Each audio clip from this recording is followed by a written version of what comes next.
Welcome back to I-86 After Dark. And of course, you got me, Ginger Hammer, you got Buffalo Bob. And then, of course, we are very happy to have former Buffalo Bill, Glenn Parker, joining us today. And Glenn, great to have you here. Welcome to the show. We appreciate it. Well, thank you very much. Let's have some fun. Absolutely. Let's Absolutely. rock and roll. Absolutely. So of course, a lot of people who have followed the Bills for a long time, I mean, they're familiar with everything that you've done. But one of the things that a lot of people have asked us, and what we wanted to ask you, is how did you get your start of playing football, and who got you interested in the sport? Well, I loved football when I was a kid. I absolutely loved it. I knew the history of football going in. I was a absolute just voracious reader of one of my only books. One of the books I had as a kid, I shouldn't say only books. One of the books I had as a kid was Pro Football, and it was from the origins of the game through the all the way up until I think about 1971 or two. And of course, every year there was a book that came out about each team that would talk about each NFL team, each college team, every college team's mascot, their schedules, and it was a book. It was a little back. It wasn't actually a magazine, and I just loved it. The football was my sport. I was lucky in that, having two older brothers and a dad, and I'm the youngest by a long shot, that I wanted to be hanging out with them. And if we were watching the Lakers, we were watching the Dodgers, or we were watching whichever game was on TV that week that we could see. So our local teams were the Los Angeles Rams before they moved to Anaheim. And Hmm. of course, we had the San Diego Chargers and the Oakland Raiders. And fan simply because the Immaculate Reception. Little kid, I remember watching and then watching throughout those 70s Raiders was just the one.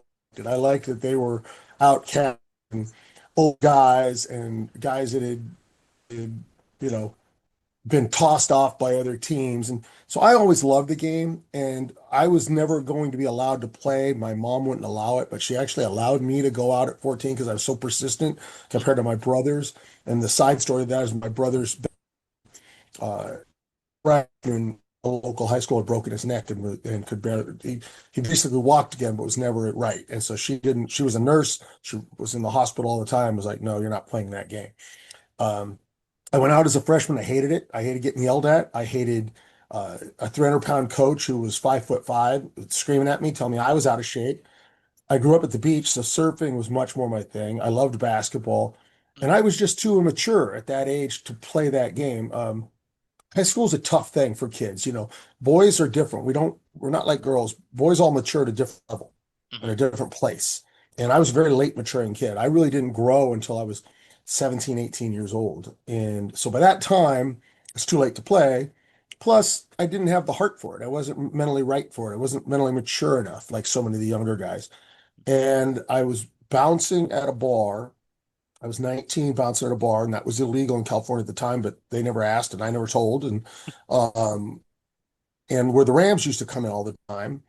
And I used to play basketball at the courts, and it's where all the NBA guys would go. Hmm. And I got asked by enough of them, what are you doing? How old are you? Blah, blah, blah. Where'd you play high school? Where were you playing in college? That I was like, just I'm a bouncer. I surf and I play beach volleyball. Hmm. That it intrigued me. And I was going to a local JC, and I went and talked to the coach, and I thought I was talking to the head coach. It turned out I was talking to the O-line coach. And he said, yeah, come on out. Would love to have you. But I didn't realize he was the line coach. Went out there and realized I was an O-lineman. I thought I'd be a tight end or D end or something. But yeah. So that's how I got my start. Enough people told me that you're a good athlete and you should be doing something. And I knew I was never going to pay for college on my own, Yeah. and I needed a scholarship, and I didn't care where I got one to. I was looking at D3s and D2s and NAIA, anything I could get, anybody who would give me a chance to go to school for free, I was happy to take. And it just worked out for me. That's So, awesome. so in other words, you're basically like a football historian. Would you consider yourself that in that retrospective with all the May, books you've I, read growing up? Maybe not a historian, but I'm definitely an enthusiast. I love the game. And I constantly with fans, there's a recency bias in sports. All sports is recency bias, meaning like the greatest players are now. They're never the old guys, right? Yeah. It's you. Hmm. Like here's a great one, and I use this all the time. Who's the greatest quarterback of all time? People always have an opinion. I guess it's an opinion, but nothing more. But who's the greatest of all time? Well, if it were up to me, I'd probably say Joe Montana. Okay, great pick, fantastic pick. 4 Super Bowls. Can't spot him. A lot of people might say Tom Brady. Tom, how about you?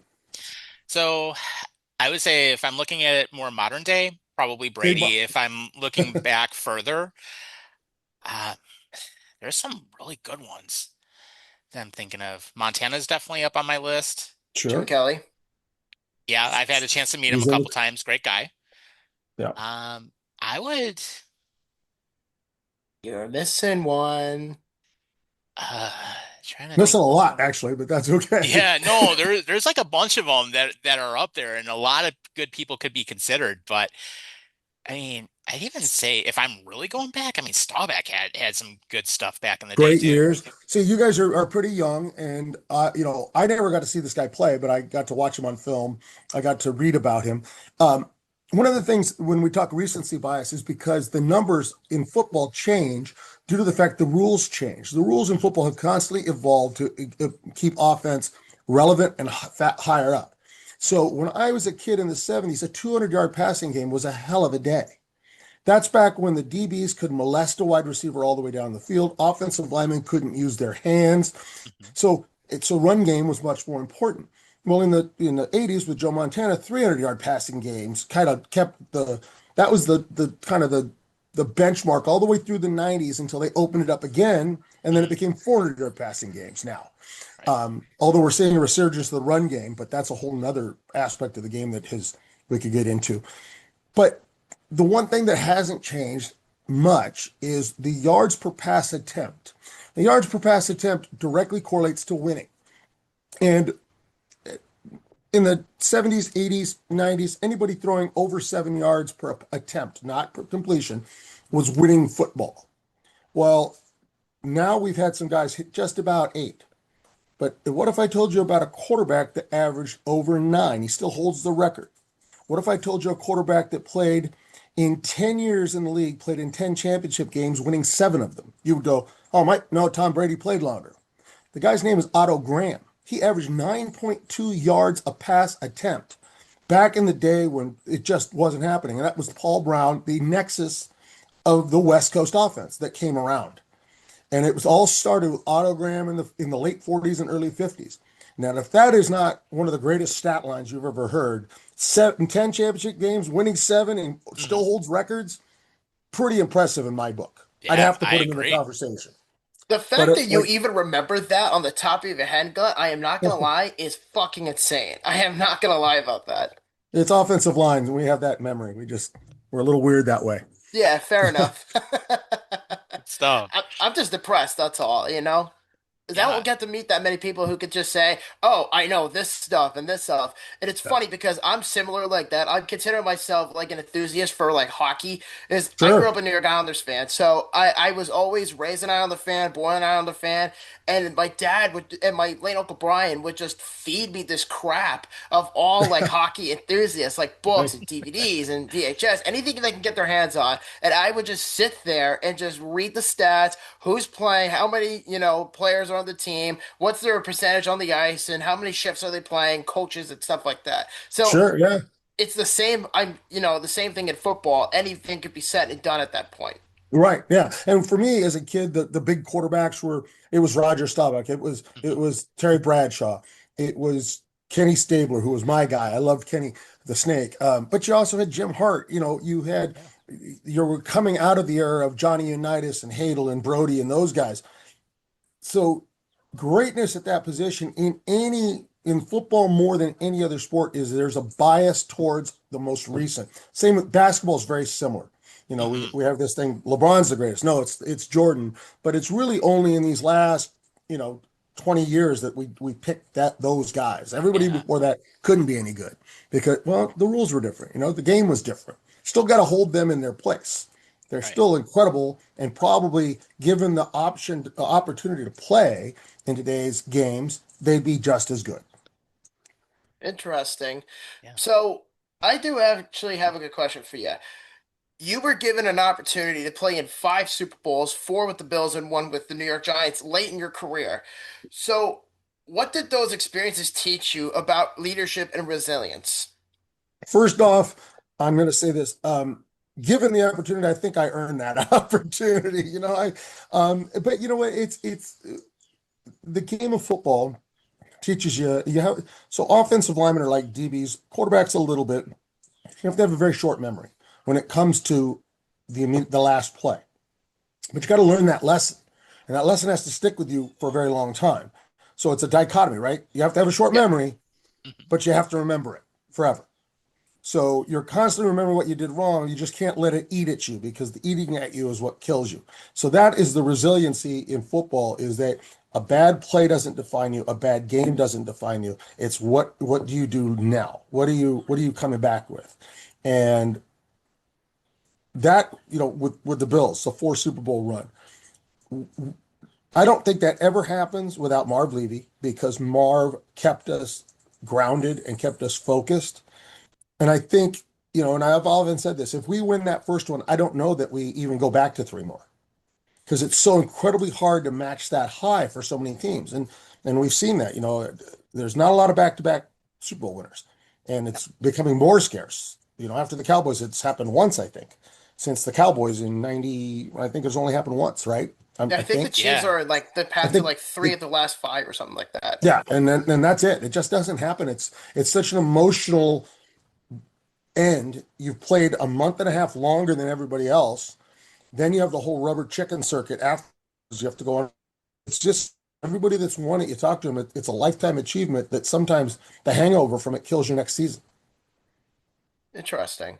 I mean, it's just funny in a way because it's like every person we've interviewed thus far, including yourself, Michael Lotus said the same exact thing to us. He said Marv Levy was very disciplined. Everybody had a curfew. You get home by 11.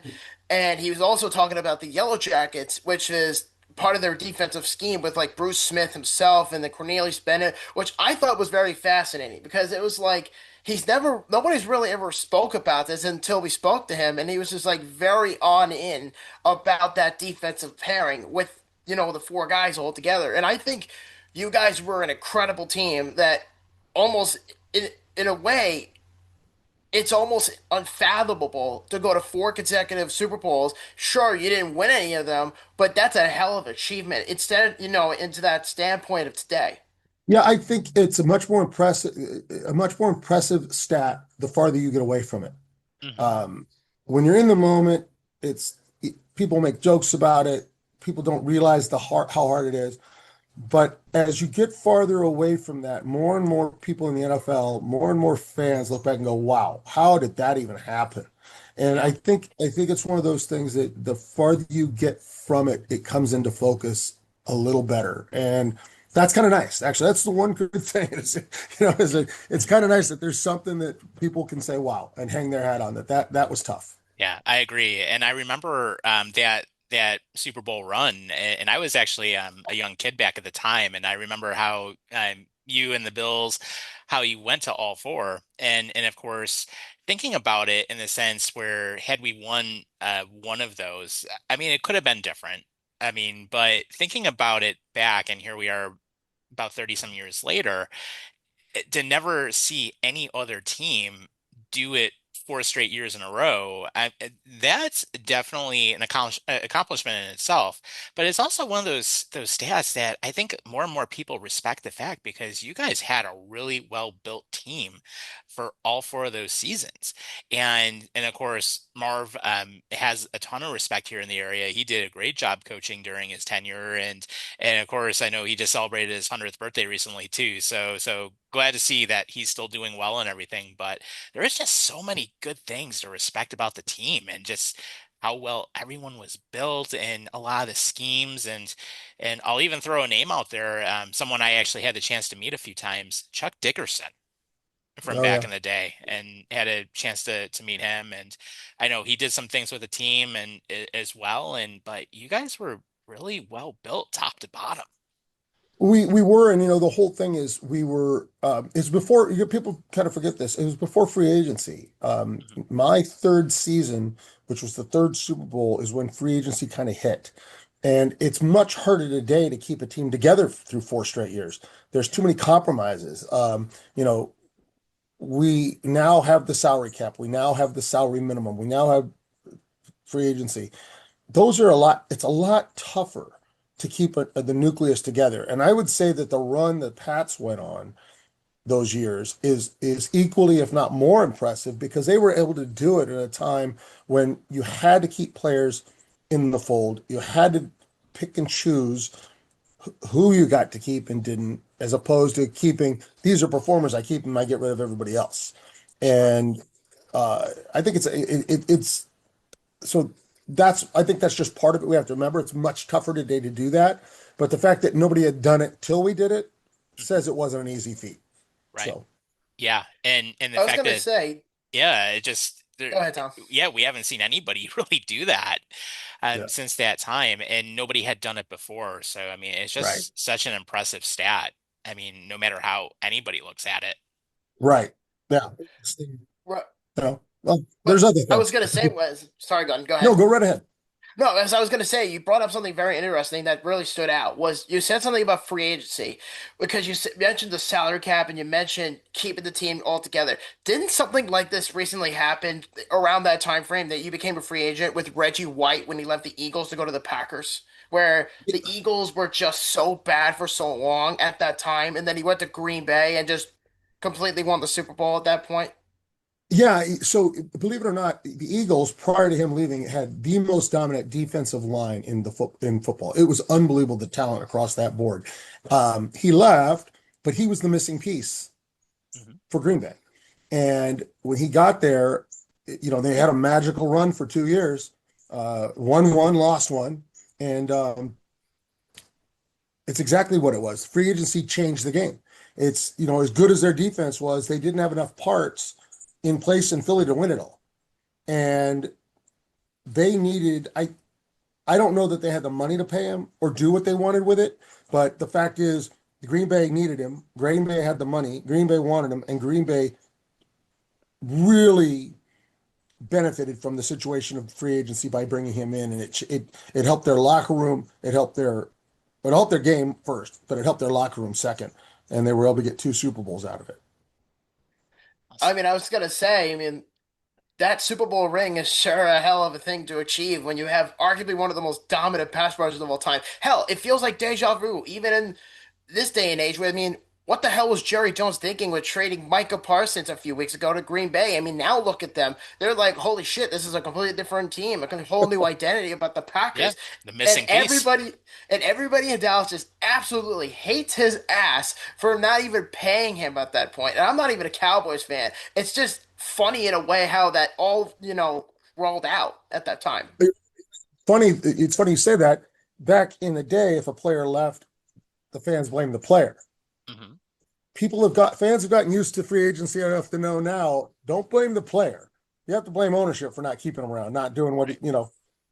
I don't know the whole story there. I don't know what demands were made, but it's interesting to me to see the dynamic that as a fan, you can look at Dallas and Jerry Jones and say, "What's wrong with you? Why didn't you keep him?" Where back in the day, everybody would have been mad at the player for leaving the franchise. Right.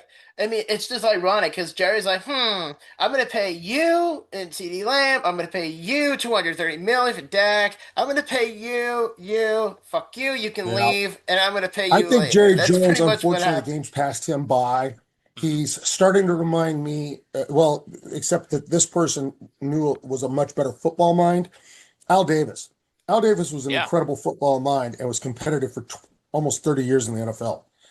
His teams were always competitive and got to the playoffs, got to the Super Bowls, and then the game passed him by after free agency. Well, Jerry built his fame on building a team before free agency through trades. Hmm. And I think Jerry still thinks it's 1995. Jerry thinks still thinks it's Somehow. 1994, where he's going to somehow magically make a trade that gets him, 11 guys like the Herschel Walker trade. And Right. he's going to suddenly build a championship team, and it's suddenly going to be that age again. Well, the game has changed. Number one, off at the rules. Number two, free agency, and it's passed him by. He's no longer he wants to be too involved for his knowledge level of the game. Right. Yep. And we've talked about that on the show before too, just Yeah. especially when that Parsons deal came out and even in the past with some of the moves that have happened also. And Yeah. Well, here's a great example. So, yeah. you guys, now, Bob, you talked about you being an Islander fan, a hockey fan, right? So, Yes, I am a behemoth Islander so fan. here you go. I love the Sabres. I was a season ticket Mhm. holder there for years when I was in town. Me and my wife went to so many games. It's uncountable. But the thing is, when you get an owner that thinks they know what they're doing, it's poison. Jerry Oh thinks he yeah. knows what he's doing. He doesn't. Mhm. He needs a football guy to run things for him. And I'll say this because the parallel is this. The Pagulas bought the Sabres and they bought the Yep. Bills. They don't know football and they know it. So they hire guys who know football. The Bills have gotten so much better since they've bought them. 100% agree. But I think they know hockey. Yeah. And the And Sabres have done nothing but get worse and worse and right, worse. right. Yeah, Finally, someone yeah. said it. And I will tell you, Glenn, we've talked about that so many times on this show, and I've seen that playoff drought. Actually, I've been to some different games, and there was even a time when the front office reached out about possible season tickets. I was honest. I said, right now the product sucks. It's not Yeah. worth watching because it seems to me with the Bills, he's letting the football people do the football job. Yes. And they're doing a great job with managing the team. They've got a good system in place consistently in the playoffs. They've only missed it. McDermott's only missed it once, and that was in his second season, but he's Right. been back every single year other than that. And Right. there's so much consistency on this team now, which it's a lot better. And next person can step up, and they're still able to go ahead and keep that system running, which is great. Now, on the Sabres aspect of things, they fired Ted Black, which was their president of hockey operations. Mhm. They've gone through countless GMs. They've gone through countless head coaches. And of course, now they have Lindy Ruff back. They kept the staff that wasn't doing anything. And it's almost Right. like, and then of course the palm tree comment that came out from Kevin Adams. I'm like, what are you guys thinking? It's like I mean, people love the Bills and the Sabres, but you're Yeah. alienating the Sabres fan base, and you wonder why you have less than 10,000 season ticket holders now, where that I, number is drastically dropped. you're absolutely right. And it's bad. Yeah, Owners need to get out of the way. Understand you own the exactly. team. At the end of the day, you are the guy, but understand that you don't know everything about that business. You made your Right. living, they made their living in cable. Nobody is suggesting, hey, let me tell you all about the cable business in Pennsylvania, Mr. Hmm. Begula, right? Right. Nobody's trying to Yeah. do that because we know that, well, he knows a lot more than I do about that. Yeah. But he needs to let hockey people do the hockey, football people do the hockey, football, and he's done that with football, hockey, not so much. And I think drawing the parallel going back, Jerry Jones thinks he knows football. He needs to get out of the way. He needs to hire Right. football people and let it be football. And he just can't do it. He's too involved. It's Jerry World. It's look at me on the Hmm. sidelines. I'm down here, and it's like, oh, dude, you're killing me. You got to get out of the way. Right. He's had two incredible coaches he's had to let go simply because of his ego. I'm talking Jason Garrett and Mike McCarthy, Yeah. both unbelievably good coaches that somehow managed him for a while and had Right. teams that could do it, but they weren't allowed. Yeah. And even thinking further back, I mean, you had Barry Switzer and you had Jimmy Johnson. Yeah, yeah, and it drove him out. Drove him Yeah. out. So Yeah. It's so no, I love I love that you said it the way it is. Seriously, I love yeah, that yeah, because it's one of those things we've talked about it before, and it's just we want to see both teams do well.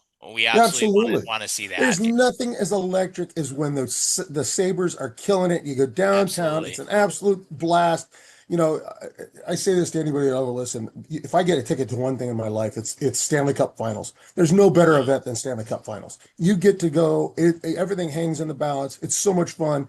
When it happened in Buffalo, it was a blast. I went down to Dallas for a game. Nice. Rob Ray was still playing along with Kenny Sutton and some of the boys, Hmm. and I was with the Chiefs at the time, and we went down and hung out with all those guys, and they got the win. And it was just, they missed the unfortunately, it didn't end well for the Sabres, but that win down in Dallas that shut up the ice for the whole Yep. whole Coliseum down there was amazing. It was so much fun. That There's, ending was so bullshit. yeah, I I will know. say that He right was now. in the crease, Yeah. but let's face it, no Oh goal. yeah. But Yeah. oh We still well, have the grudge. No goal 1999. that's right. Absolutely. So, Yeah. but yeah, I think that's the problem with a lot of franchises. You know, the Yeah. Cardinals, the Bidwells just are they're in it to make money. They're not in it to win. Occasionally they catch fire with a good football guy and eventually get tired of him and get rid of him and it's under to save money and it's the way it goes. Yeah, yeah, it's a very true point. Very true point. I wanted to ask you about some of your experiences with the different teams you were with, and of Sure. course, in the time that you were in the league, were there differences in the atmosphere between the clubs that you played for, and what were some differences that you've noticed? Well, there's a lot of differences actually. You know, the main thing. So I left Buffalo. We had been transitioning from all the older guys to a lot of younger guys. I was kind of caught in the middle because I was not really an older, not really a younger. Meaning, by the time I left, I'm a 7 year vet. My first 4 years were in Super Bowls. My next three aren't. They're trying to get younger. I'm getting older, but I'm not the old guy yet. Those guys are all gone for the most part. You know, Jim's there, but he retires that year. Tasker's there, but he retires that year. BB's already gone. Ken Hall's already gone. Yep. Uh, I think Bruce was still there and he wanted more money. And Uh, so it's like Ted Washington might have been gone already I too. think Ted might have been gone. He might have still, I can't remember exactly. Um, and then I get to Kansas City and everybody, we have a really good young team, but a lot of the leaders are my age. And I already knew them. They're guys I Mhm. went to the Senior Bowl with, guys who played in college, and it was a great atmosphere because I was married with two young kids and all of our friends were married with young kids, so it was a really good atmosphere. Mr. Hunt, coming from Ralph Wilson to Lamar Hunt is night and day. Lamar Hunt is such a gentleman, such a nice man, and wanted the best for the team and spent money to win. And Ralph, as much as he was a wonderful person, just wasn't on that level of connectivity with the players that Lamar had. And I mean, to give you an example, I left Kansas City, didn't really want to leave, but I was a free agent. I got a lot of money to go to New York, and they had brought in a guy to replace me. And I was like, all right, I got to go. When we went to the Super Bowl with the Giants that year, I came in on Monday, and there was a gift basket of fine wine because he knew I was a wine guy, Mhm. meats and cheeses and whatnot, and a handwritten letter wishing me all the best and hoping I got a Super Bowl win from the ex-owner that I had played for. That is unheard of. That is just something that Yeah. doesn't happen. And that's who he was. He's just a wonderful man. So that difference there, the makeup of the team because of my age, one, ownership, two. That franchise was very player friendly. Uh, and I can't always say that about Buffalo. I think it's a lot better now than it used to be, for sure. Um, and then going to New York is business. It's Big Apple, but it's also big fame, meaning Mhm. that, Wellington Merrill famously is the very first one to ever coin the phrase, once a giant, always a giant. You hear that a lot of franchises say that now, but that was his motto. You know, his dad had won that team in a poker game in like 1925. So he was going way back, and he was a very old, much elderly gentleman that you felt good at that place. They did what it was necessary to take care of you. And the trainer was independently well off and didn't need the job, so he protected you. The owners listened and protected you. The owners helped you out in the community, like from everything from dinner reservations. In New York City, nothing's easy. You want to go to dinner, it's not Right. easy. You want to go to a show, not easy. They take care of you. Um, they were great. I can't help but say it was a phenomenal place to play. So Buffalo, I love the people, loved the experience. But of the franchise, the feelings were better on the other two than that one, just because of the time and place. Super Bowls were over. They were cleaning house. It was time to go. Mhm. So a lot of that's personal rather Yeah. than actual. Yeah, and we actually had a chance to go to Kansas City a few years ago for the first time, and we actually did catch the Bills win against the Chiefs at that time, and it Nice. was great to Nice. see it. It was Sunday afternoon game, and we actually had a chance to take the stadium tour at Arrowhead as well and see a lot of what Lamar Hunt has done, and Mhm. I mean, a great football community, it really is, and Yeah, I mean, it was very welcoming, even with us as Bills fans. I mean, it was. sure. I remember even after the game, we probably had almost a hour and a half, 2 hour long conversation with a Chiefs fan just talking about love of the game. And Yeah. there was so many similarities that we saw between there and here in terms of the fan bases and they're passionate. They love it and it totally went well. And of course, I mean, glad we got the win, but Yeah. great atmosphere to say the least from Yeah. what we They're saw very over there. Midwestern, very friendly people, and they're passionate without being arrogant or jerks about it. They're not that way. I'm sure there are some like that. There are Oh everywhere, yeah, trust me. definitely. Yeah. Um, but I liked the fans there were great. It was a good time in my life with my wife and kids, so I really liked it there. And that's not taking anything away from Buffalo. I still spend my summers in upstate New York. My wife is from Buffalo. We still come up all the time. But yeah, it's just not. It was a different time and place. Yeah. I mean, I've seen and heard a lot of great things about Buffalo because I've been there about 6, 7 times, but never in the middle of July or August in that time frame. I've been there in September with this guy with Hmm. a Yeah, we Bills did the home home opener opener. against Cincinnati a few years ago. But it was Nice. fun. I definitely enjoyed it. But you know what though? I do want to ask you quickly about the new stadium. What do you think of the progress that's being made on it? Oh, it looks like it's going to be awesome. You know, we played back in the day, Old Rich, and now the Highmark, Hmm. or well, it was then Ralph, and then Yep. Highmark. It looks like it's going to be pretty incredible. You know, the challenge of all football across the board from college on up is how do you make your game day experience as good as you can get it at your house on your sofa? Because the viewing experience at home has gotten so darn good, people don't want to go to games. They'd rather sit there with their giant screen and get a beer out of their fridge than they would be at the game. And that's the challenge. And it looks like they're up for it. It looks like it's going to be an incredible stadium. It looks like it's going to be a great experience. And that, you know, what makes Buffalo a great experience is the fans. The fans tailgating, the fans being there. And it looks like it's very centric towards that. So Yeah. pretty excited to see it when it happens. Yeah, same here. And I mean, I've been to the current stadium a bunch of times and actually we don't know. I might actually be in that Hallmark movie coming out in November. I was an extra There you in go. the crowd, so There you it was go. fun. But one of the memorable experiences, besides seeing several wins, of course, seeing some wins with Bob here as well, is part of filming that movie and being an extra was getting to walk across the 50-yard line and being on the field for part of it. And that's just one of Sure. those things you never forget. And Sure. just to be able to say that it's actually happened and just the tailgating is great. Absolutely love it. And the new stadium just right across the street. I mean, I think it's going to be even that and more. And I do love that they are finally putting natural grass in there as a side note. Yeah, So, thank God. You know, I I had never really played on turf. I played in grass in junior college, grass in college, few turf games over the years, you know, Oklahoma or Texas Tech or mhm. Oregon, you know, but and getting there, how much turf hurts your body. And even the new turf, while much better, still hurts your body compared to Yeah. grass. Grass is so good, and I'm glad they're doing it.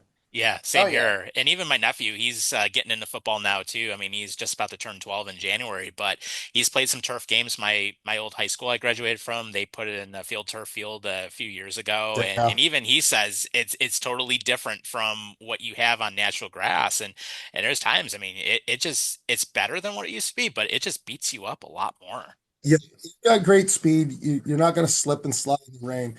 But you know what? As a kid, Southern Cal, we don't get a lot of rain. But when it Yeah. rained, what did we do? Oh, football on Oh the yeah. grass, Love getting the mud muddy. games. Yeah, because that's what you did, and because that's what you saw on TV. You wanted that. You wanted that Yeah. experience, you know.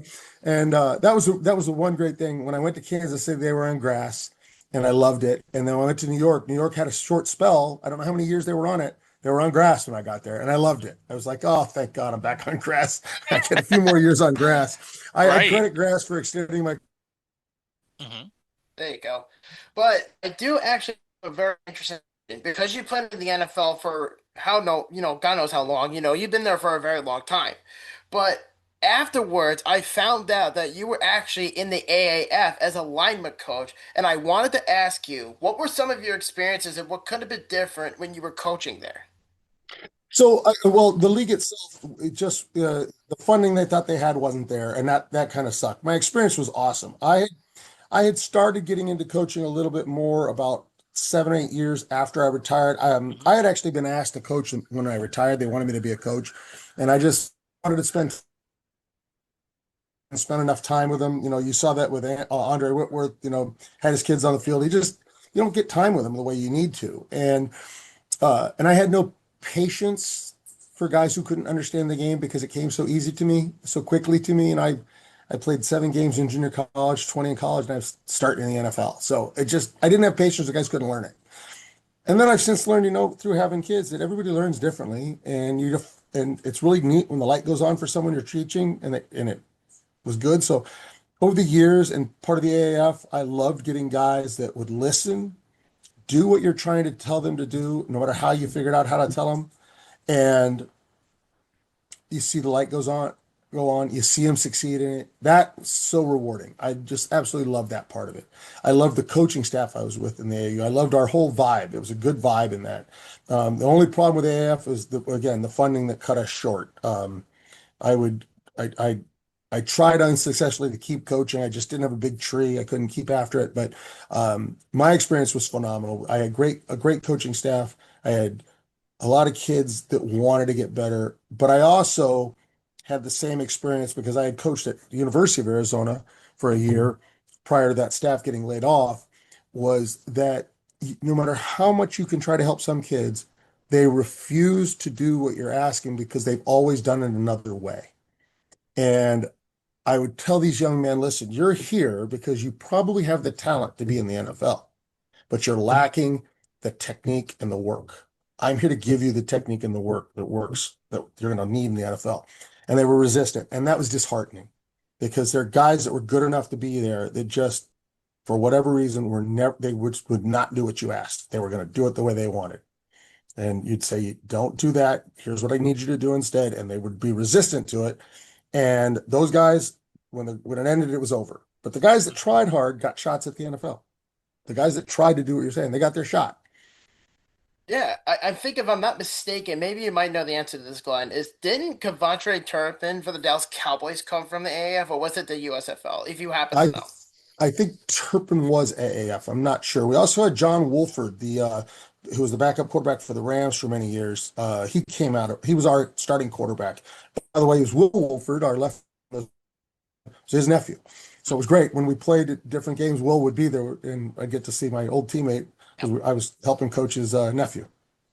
There Very you cool. go. Yep. I remember him from back then too. I mean, great player in his own right. Maybe the best left tackle in the league for a long time. Yeah, Damn right. absolutely. Absolutely. So thinking about the time that you were in the league also, which teammate or which coach would you say had the biggest impact on your career and why? Well, coach, huh, that's a tough one. Coach, I would say head coach was probably Marv for mentality. Marv was even keeled. Don't get up, don't get down. I had other coaches that get real excited when we win, real down when we lose. They get scared during the playoffs. Marv was even. I love that. Marv also had a way of talking to everybody on the field at the same time where he could have a sentence that guys who weren't the brightest bulbs in the box got something. They understood it. And guys that maybe were more intelligent than I got something more. So I like that. He could talk on the even plane and everybody understood and got something out of it, maybe some more than others, but the point got across. I always thought that was impressive. His communication skills were great. So I would say him. Offensive line coach, somewhere between Mike Solari at the Chiefs and I had Jim McNally, who later became a Buffalo guy. He's a Buffalo born and bred guy, lives Yep. there now. Yeah. Um, I love Jim because Jim understood technique, worked on technique, but also worked on letting you be you. So he understand, okay, if you can want you to do it that way. And so he had a lot of trust in us. And as an old guy when I got there, myself and Lomas Brown at that point were 35 and 36, the two of us. You know, we're old guys who got a lot of experience. He trusted us to do it the right way, regardless of what the play called for, instead of having to coach us constantly. And it worked. We were very successful that way. So between those two guys, Mike Solari's insistence on certain fundamentals of technique, certain discipline and technique, and Jim McNally's um, understanding of who we were and his ability to connect with us as humans was really important. And so, yeah, I would say that those coaches, and then of course there's other coaches that you have that are just amazing. I mean, Sean Payton, OC, unbelievable coach to be around. I just loved being around him and listening to him and learning offense through his eyes and what he was seeing. I love that. That helped my game tremendously. There's other guys. Bruce DeHaven, our special teams coach at the Bills. I thought was not only one of the most one of the best nicest gentlemen I've ever been around, and he was a gentleman. But also just a phenomenal coach, understanding the game of special teams and how to talk to humans and how to get them on board. Special teams coach have a tough place, right? Because they have to deal with everybody on the team, not just a position. And guys that can do that, they're special, and he was. Bruce Davidson was a really special human. Yeah. Elijah Pitts, Absolutely. God, how can I ignore Elijah? Another huge impact on me. Just kept me in line, kept me focused and happy because he understood where I was sitting the whole time as a young player, and those guys are important. They really have an impact on your life through the pros. I feel like coaches in the NFL or at any level, whether it's high school, college, or even in the AAF for that matter, I feel like coaches in general, including yourself, have like this sixth sense where they have the IQ of teaching the next generation of actually how to develop and become, pros and what to do and what not to do. And I think that football coaches in general are very, very brilliant because they know their stuff, they know what they want to bring to the table, and they bring out the expectations and they say, listen, this is your curfew. You got to be here on time. This is what you're going to eat. This is what you're going to work on. How much you're going to weigh in, things like that. There's always something that comes to mind when coaches have a disciplinary schedule. There's always good results. Yeah, and I think great coaches I don't think there's a mold. I don't think you can say like this coach was successful here or that coach was successful there, so everybody has to emulate that. Yeah, There's the discipline, there's the human side, there's so much more to it that a great coach, some great coaches aren't X's and O's guys. They're person, Right. and they get the best out of you that way. And some guys are X's and O's, and some guys are disciplined, and some guys are, hey, the rules say this, you got to do it. I'm not a stickler for it, but the rules say you got to do it. But here's what I care about. Bridging that gap between the head coach and the player. That's really important for a coach. And I think I don't know that there's a blueprint, but they all have something in common for sure. absolutely. Because one story, and maybe you could confirm it, maybe this might have been after you retired, was I remember reading one story with Tom Coughlin when he was coaching the Giants. And he was a very well-known, disciplined coach, complete no bullshitter whatsoever. And he would say, "All right, practice is at 9 a.m. Be here beforehand. If it's like 8:57 in the evening and you're 3 minutes early or whatever, he would say you're late, and then it would come out and say something like, "Oh, you're gonna do 30 push-ups or 30 sit-ups or whatever it was." There was always a structure. He was playing like 3 steps ahead of everybody else. Yeah, and the thing is, that's a well-known story, and it was just after me at the Giants, but I knew a lot of those guys. Is you had to get used to what his early and what his late was. Now, one of the best stories I ever heard. I have a friend that was a pitcher for the Cubs, and uh, Zimmerman once pulled him aside. He was a young rookie. He's 20 something years, about 20 years old. He goes, "Listen, I'm going to tell you one thing," and he's expecting to get this incredible advice from this sage of baseball. And he says, "If you're early, you're never late." And it sounds so stupid and simple. It sounds like some old guy talking, but it's the truth. And I think that's what Coughlin was trying to get across is don't push it. Don't push to that 8 o'clock. Be here 10 minutes before 8. So you're ready to go at 8. Don't get here at 8:57 and have to be putting your crap together.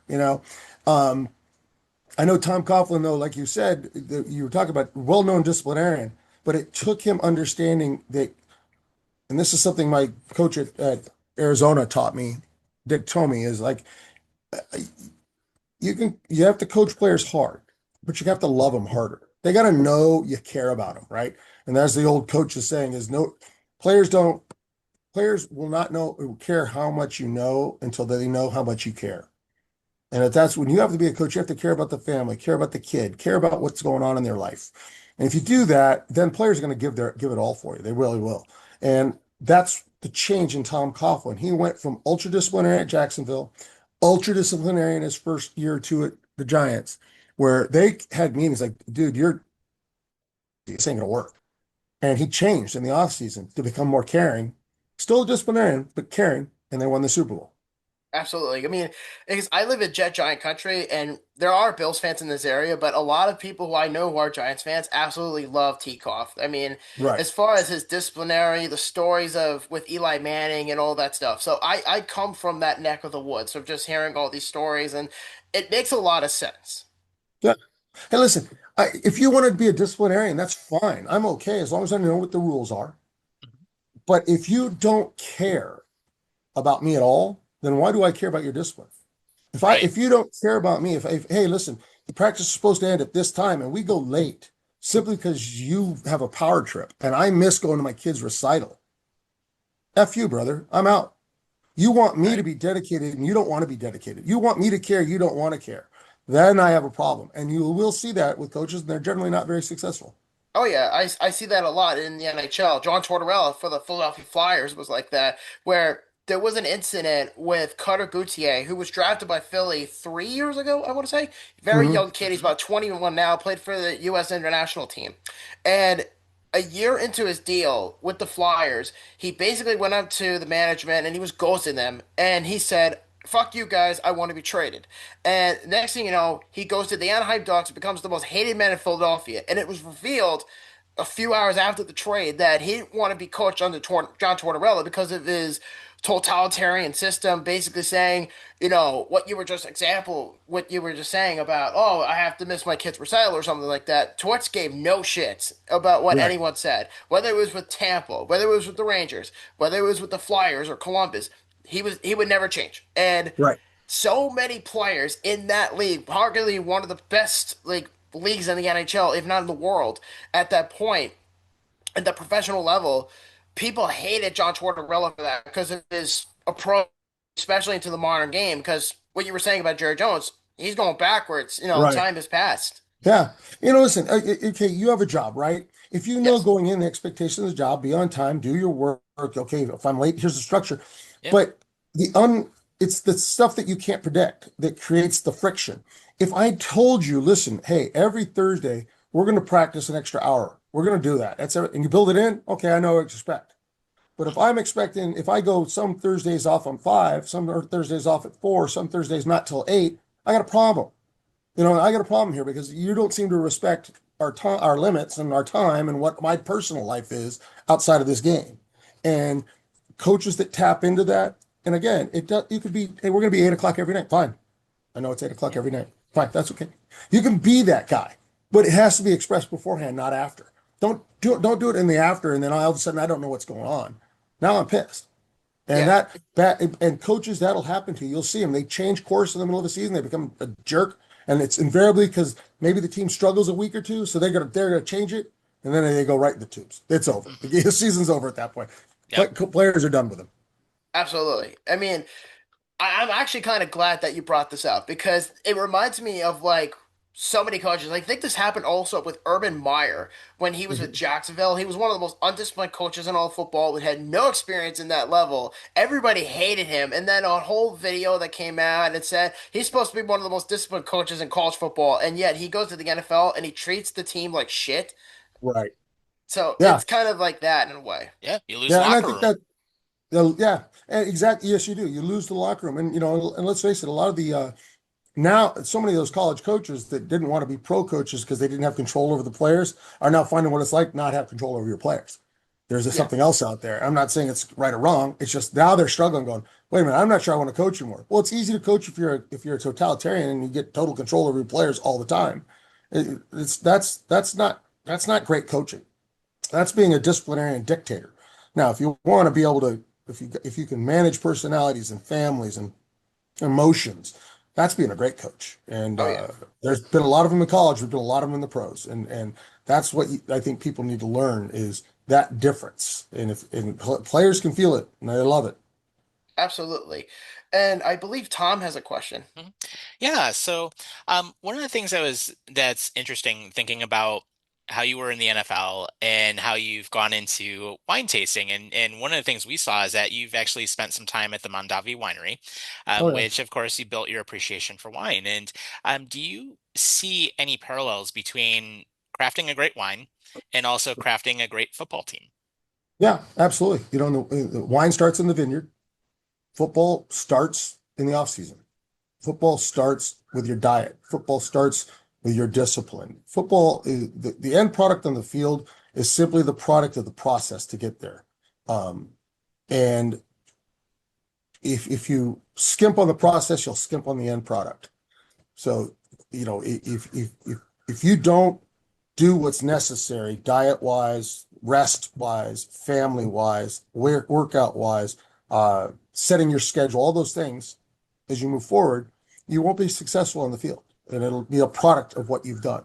And that's what, you, the only difference is you're dependent on the weather when it comes Mhm. to grapes. But if you've done everything the right way in the vineyard and you've got good grapes, you can make great wine. But a bad winemaker will still screw up good grapes and make a bad wine. And bad coaches or bad front office or bad leaders can screw up great football players into a bad team. Wow. It's a good parallel. And actually thinking about the winery as well, what would you say is one of your favorites that you've had the opportunity and to have just when you're looking to have a real nice wine with a dinner or You know, for an evening or it really depends on what I'm eating, what I'm going to drink with it. I don't drink near as much wine as I used to because my wife doesn't drink much wine anymore. She gets too sleepy. okay. But I'm a fan of I mean, Robert Mondavi's top wines are still tops. Opus is a great one. I love Palmer. Palmer has always been phenomenal. I think they continue to get better. Um, I don't do a lot, obviously the Harlan's and some of those boutique wines are phenomenal and they're incredible, but you pay a lot for, I think, that experience more than is justified in my book. Doesn't mean they're great wines, doesn't mean they're not worth the money. It's just not for me. Um, I think great Pinot Noirs, Domaine Drouin in Oregon, the Lorraine product is in good years is unbelievable, drinkable, incredible Pinot. I don't do Burgundies because, and Pinots are Burgundies, Burgundies are Pinots. Difference is Burgundy is made in Burgundy, France, and Pinot's the grape it's made out of.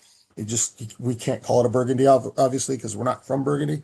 But I don't get into Burgundies because the cost, the price point of Burgundies is, I liken it to morphine, heroin. You find a great one, you're like, oh my God, that's incredible, and you're always chasing that high. And that high cost you anywhere from 700 to $2,000 a bottle or more. And that's not a high I want to get involved with. Right.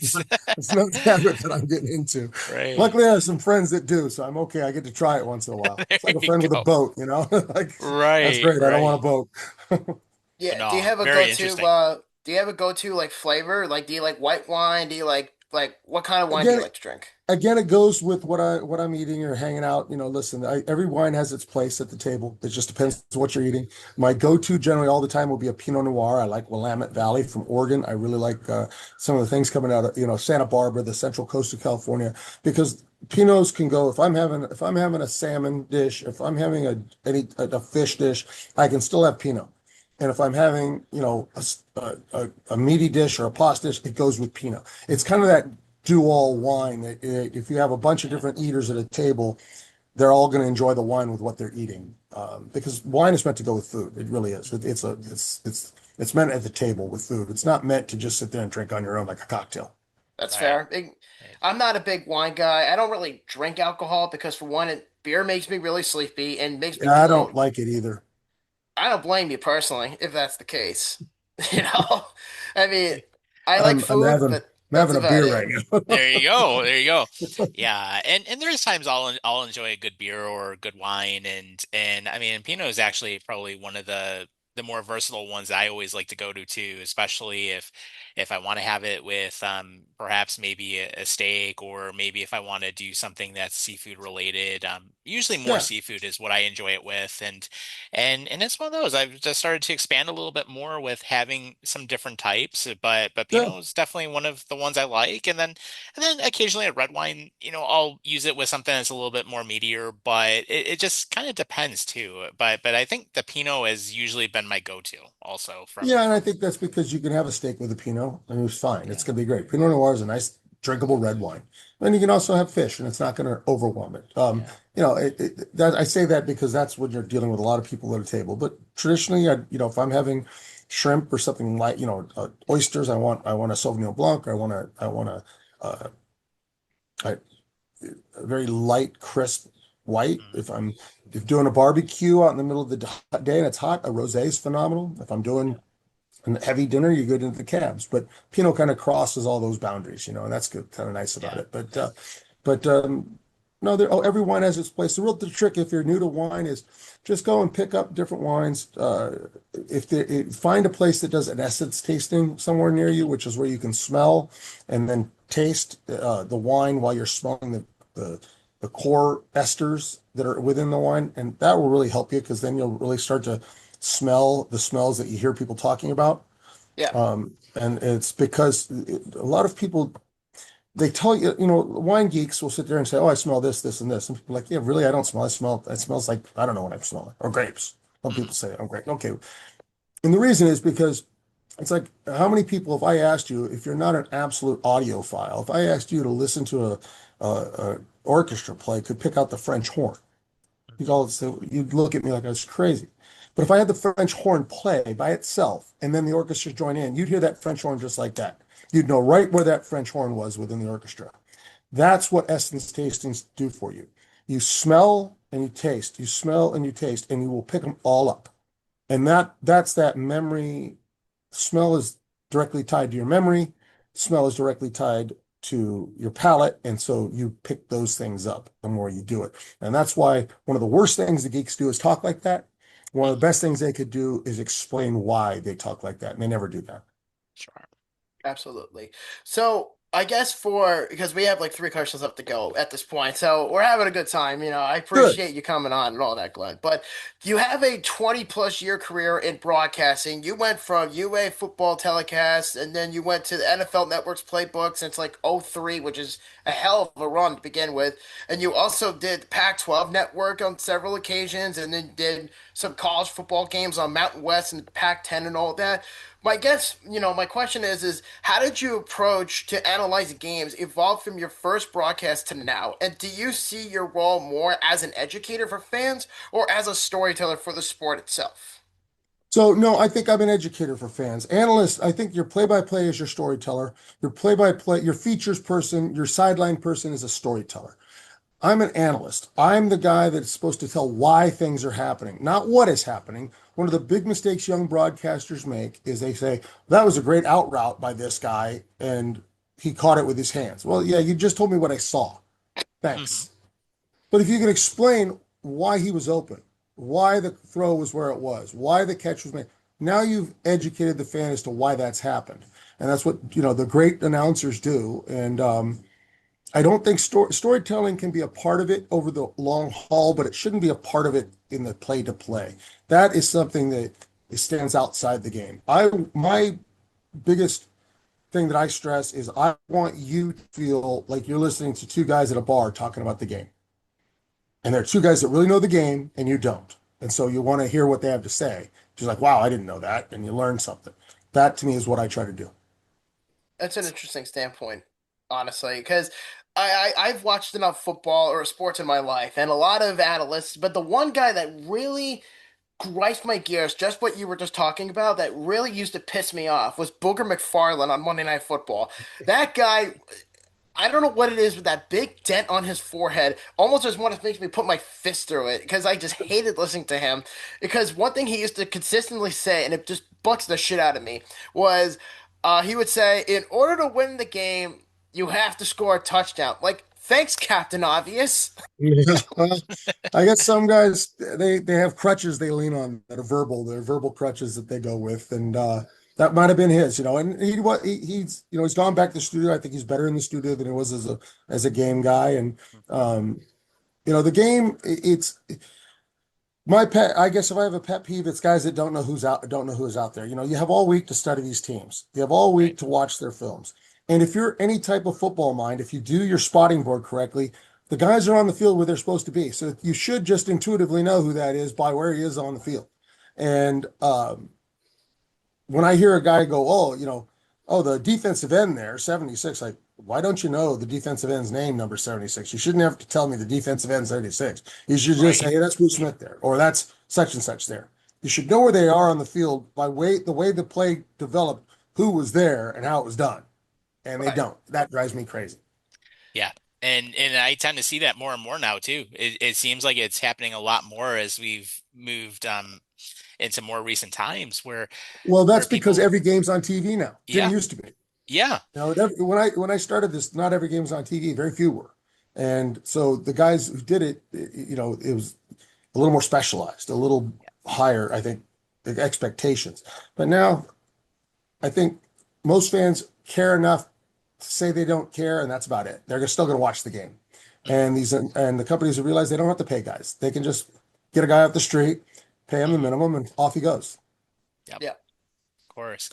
And thinking about your analyst career, how do you see the role of analysts changing with the rise of streaming and social media and different commentary? And if you could reinvent the way that football is broadcast, what would you add or what would you change? Well, I think we're getting there, and I think what something I've talked about since, and it's funny because I'm a Star Wars fan. Hmm. At all in any, I mean, it came out when I was 11. I should have been in my wheelhouse, just wasn't, not something I was into. I was more into sports. But I think the day's coming when your TV is not going to be on a wall. Your TV is going to be flat and it's going to be in 3D. You're going to be able to walk around your TV to watch the football game. You're going to be able to see it from every angle. And I happen to know for a fact it's already being worked on. I was taught optical sciences at the University of Arizona, is one of the I think, if not the best in the world, one of the top in the world. Yeah. They've told me they've already got it. They're just not, it's not fast enough rate. And that's the trick, is it has to be a fast enough rate of frame speed from every single camera. So you'll have, instead of your normal setup of on a cheap podcast broadcast of 5 cameras to the 12 that are within a Monday night or Sunday night game, you're going to have 50 and they're going to be ringing the stadium watching that game, and it's going to be fed in and fed to your TV, and it's going to be pixelated up into a 3D football game on the table where you're going to be able to walk around it. That's what's coming, and it's going to be Nice. amazing when it does. Absolutely. Nice. Yeah, they'll put my big screen to shame. Yeah, Yeah. can you imagine you have a table, you and your buddies are standing around the table, Yeah. you can all move to see if he caught the ball or not. I mean, it's Right. gonna be, yeah, it's coming. It just, and I say that because I saw that it's, Star Wars, the hologram, Hmm. Yeah. and they did that stuff, and you're like, oh, and then you start going, why can't we do that? If we can make believe, that's one of the drivers. I'm not a science fiction guy, but one of the great things about science fiction is it does drive innovation. And I mean, let's face it, we all have our little transponders in our hand now from Yep. Star Trek. Yeah. We all have those. We have the watches. Dick Hmm. Tracy back in the 40s told us we're gonna have a watch we could talk into, and now we have Yep. it. All this stuff that they said we someday, wouldn't that be cool? Well, these innovators have done it by listening, and that's what they're doing. And when I saw that, I said, I don't have the brain power for that, but I know someone does, and that's gonna be really cool when it happens. Nice. Absolutely. That'll Absolutely. change our viewing experience right there. It will. It will. Yeah. Absolutely. So once again, we do have one question left to ask you, and I saved the Yep. best one for last. Oh And boy. before we wrap up the show, because we want to thank you for coming on, it's truly an honor to have you. But I do want to send the final question off on a really high note here, and I want to ask you about the Food Network. Yes, Yeah. people have said that you're a passionate cook, and you Yeah. were on a show called The Ultimate Recipe Showdown. Now, I don't watch the Food Network because why would I, at that point? But there are people who have a desire to cook, and you're in this category. Yeah. And I But enjoy watching. but Yeah. if we have Glenn Parker, the chef, a master chef coming in to, let's say, Hell's Kitchen, for example, what would be your dream dinner party lineup for 3 guests in any era, and what are you serving? Okay, first off, not a master chef, never have even gotten close to being a chef, but I am an avid cook, or used to be much more when I had kids and I was entertaining a lot. But I mean, if you're talking an appetizer, so I'm a believer in simple, fresh ingredients done right. Okay. You have to have quality ingredients. They have to be simple, and you just do them right. You let them speak for themselves. That's, I think, the essence of great cooks. You know, they're, I think, and rather than talk about a dish, it'd be talk about preparation. You know, I think your appetizer, you can't go wrong with a very fresh seafood appetizer, whether it be shrimp, whether it be oysters, whether it be mussels, something like that. Incredible. You know, the main course, you want a good fresh vegetable, and if you do anything to it, you don't doll it up too much. Don't do too much sauce. Don't do crazy stuff. Your meat, if you have a meat dish or whatever that main course is, has to be savory, has to have enough. First off, it has to have the right texture and taste for what you're aiming for. A lot of people know what they want things to taste like. They don't know how to get there. They know what they want it to feel like, but they don't know how to get there. Texture of food is every bit as important as the taste of food. And if those things are in balance, then your seasonings and balance is going to be a great meal, whatever that is. And desserts, hey, it's time of year, right? It's what's fresh, what's seasonal, what goes with the time and the season. And that, again, that all goes back to simple, fresh ingredients, not screwed up. Don't screw up the ingredients, just let them speak. Absolutely. Awesome. I gotta say, that's making me hungry, especially the mussels. I would love to have that from you. Uh, Mussels are Mussels great. are delicious. Yep, Mussels Especially are delicious. absolutely. especially with like dipped in melted butter. Oh my God. Mwah. Yeah, That's the little That best. or butter, steam them a in little beer. butter, a little shallots, a little Pernod, and away we go. Yeah. Damn right. Yeah, absolutely. Or even clams, during the year, Oh good yeah, time, have clams are a big those. staple here in Yeah. upstate New York, as you know. Yep. I get them. I don't particularly like clams, but I will cook them for my family all the time. Just Yeah. simple on the grill.